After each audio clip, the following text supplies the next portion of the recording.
مساء الفل. استكمالا لسلسلة مرتبات المهن هكلمكم النهارده شوية عن التمريض. لبنى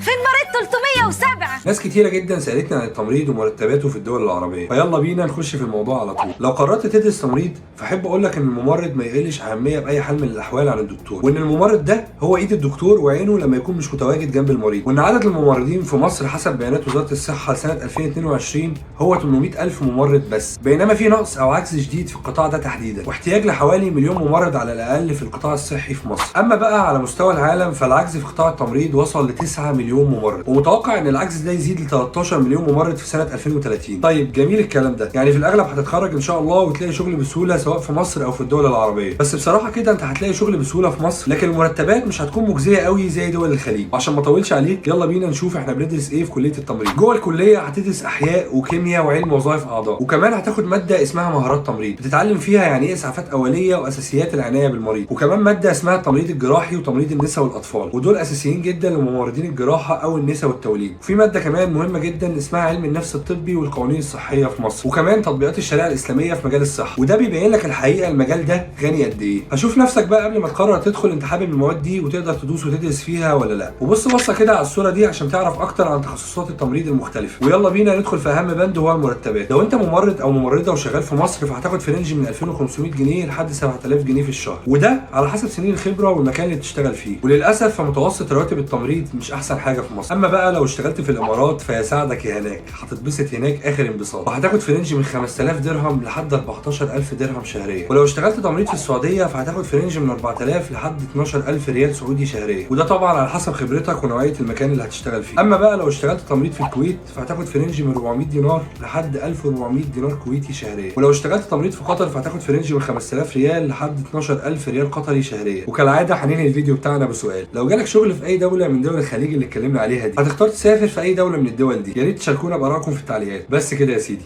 اتمنى الفيديو يعجبك. سلام.